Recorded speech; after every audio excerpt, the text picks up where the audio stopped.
Hey, what's up everybody? Welcome to my channel on do-it-yourself home projects. I recently switched out an outlet from this wall to another wall and was left with this huge gaping rectangle in the drywall. So hopefully I can help you out here looking at some different ways, do-it-yourself ways to fix and patch up a drywall hole like this. So this was the original project, converting a closet. You might be asking yourself, why are you looking at a closet?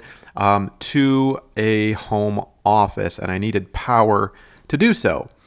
This closet had no outlet, you can see here, and so consequently I had to switch it out, as I mentioned earlier. So this was the original hole. Now, because this was not an accident, a very intentional cut and whatnot, I had a little bit of drywall left over. Now, clearly I could just put a cap, a little plate over it like this and call it good.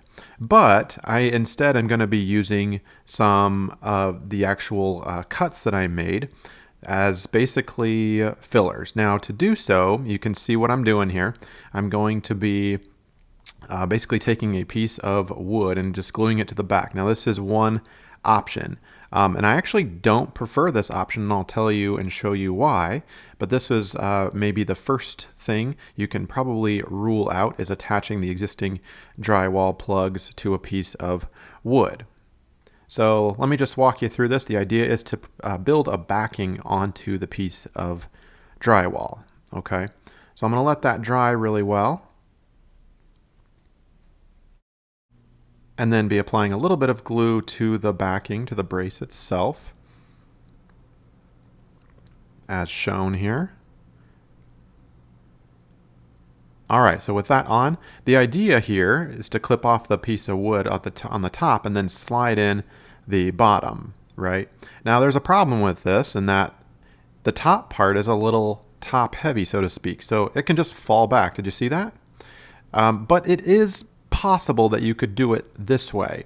Just take a little bit of spackling and put it in the bottom and just kind of let it dry, and make several attempts to do that. So I wasn't a big fan of this way. So here's a second way that you could do it. Actually take a little piece of wood backing and screw it into the drywall like this. Now, the thicker the better, but you also have to have room for your fingers, right? So I'm using kind of a narrow piece of wood, but in retrospect, I would have used a little wider piece of wood if possible. And I have to have enough on the bottom and the top. I'm going to pre-drill holes. You can see I'm doing that right now through the drywall and through the wood. And then I will use some drywall screws. In fact, I prefer some deck screws because they can sink or countersink really well into the drywall. So we can cover over those and not have them showing. And what that does, you can see here, is creates a really strong backing to this. You can see that there? All right, so now with a strong backing and a place to actually, put these existing drywall pieces, you can do this very sturdily. So we'll take a little bit of glue and squeeze it on there, and just to get it kind of started in a secure way. And we'll pop those in. Now, if you don't have existing drywall plugs or pieces here, cutouts, you can, look at a piece of wood or something and cut it down to size, and making sure that it's the adequate depth.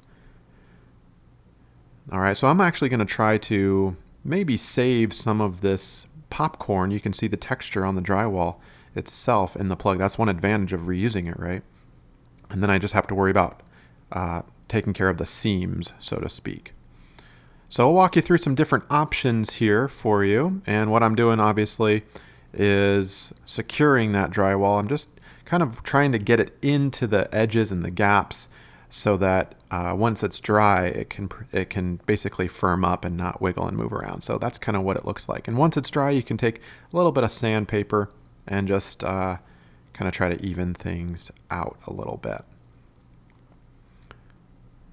Okay, so that's the idea behind that. You can see it's already starting to take shape. I'm obviously not done and not happy with this as a final result. We've got a little bit more work to do. Incidentally, a wet washcloth or rag works really well instead of sandpaper in smoothing out some of those some of that dried spackling. Just something to consider.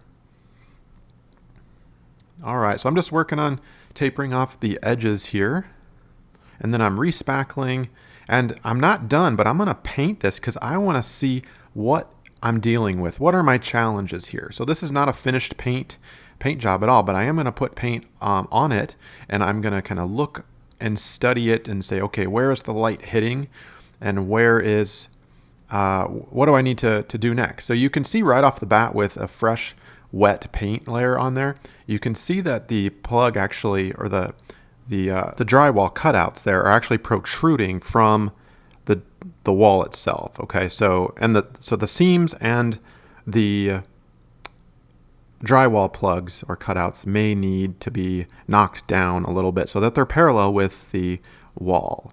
By the way, I'm fanning out here. If you have existing wall paint that is a different color, you might want to consider fanning it out a little bit so it doesn't look obvious. Now, one idea for you possibly is to put some tape on and around the popcorn areas that you want to salvage. So just the width of the orbital sander that we're going to be busting out here in a second.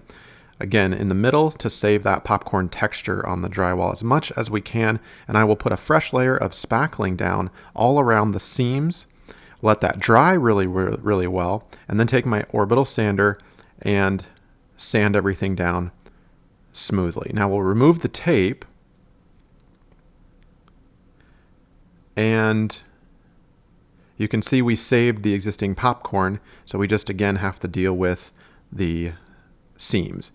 Now you'll have some buildup there, so you need to take your sandpaper and carefully smooth out those seams, the edges really well, because light will hit those edges once it's painted, and you can actually see that pretty well. Now another idea here for you is to rinse to get a little bit of spackling and to put a little water in it and mix it up really well so that it has kind of a watery texture, but not enough to run. You don't want it to, if it hits a surface, you don't want it to, a vertical surface, you don't want it to run. So it kind of should be a little buttery almost, a little peanut buttery almost, just like this I think will work well. But you want it not to be, chunky or dry. You want it, if you touch it, you want it to, leave residue on your finger, okay? So what I have here, and I just tried this out because your popcorn or your texturing might be a little different than mine. But one idea here is to take just a little plastic bottle and an air pump and just make it hollow, the plastic bottle hollow, and put some of that spackling inside. And then you could potentially just blow it out. Or you could do what I'm doing here, a little piece of Tupperware. And obviously you want to protect the area so you don't get spackling blown everywhere. But you could, randomly, circularly, as shown here, blow some of that spackling out. And then once it dries really well, you can sand it down. So this might give you some extra texture. Notice the large and the small chunks there. If you see a chunk that doesn't match your texture, existing texture, obviously you can knock that down or just sand it all the way off, or take a wet washcloth and just get rid of it. But you can see here, this is a possibility in terms of texture matching. Now, if you're looking to spray on, they do make this existing spray on stuff that I've used before that I kind of like, but the problem is you can only use it one time before it basically jams up or solidifies in the can. And it's a huge can, and I'll put a link down below for the stuff that I've used before. But basically I don't want to spend, 10 to 15 bucks per can per job. So I'm really interested in doing a drywall do-it-yourself job. And so that's why I'm making this video. Another option, if you have a paint gun, you can stir up some spackling like I did earlier with a little water, and you could make it a little watery and read the instruction manual in your paint gun so you don't ruin your paint gun, right? You want it to be viscous enough or less, not viscous. And then you can kind of spray it like this. And what this does is give it some air to actually make the texture for you. So you could play around with that possibly to try to match your existing texture on the drywall. You can see here is just an example for you of what this looks like. Notice the air direction kind of blew it up and to the left. Well, you can move the air gun, or the paint gun, I should say, and move that in a different way. And once it dries, it kind of looks like this. So this is pretty cool. It gives you a really nice texture. It doesn't quite match the texture of my wall, but it might work for you. Okay, and obviously a paint gun, the pressure there is significantly higher than like an air pump that you saw me use earlier, that black one, if you want to rewind and look at that. So now I'm going to take a wet rag or a piece of sandpaper and basically knock everything down until I'm relatively happy with how it looks. Now, if that doesn't work for you, you can just get rid of the tape, sand the whole thing down so it's completely parallel or even with the surface of the wall, and paint over it to again see what you're dealing with. Now, in my case, this happens to work the best, knocking it down completely. Now, I'm going to try to, after I painted it, remember that I want to see the light hit it. And I'm going to use some more spackling, and I'm going to try to even up or take care of those edges. Anywhere where that light is catching on an edge, I'm basically going to be spackling, sanding to try to get that down as much as possible.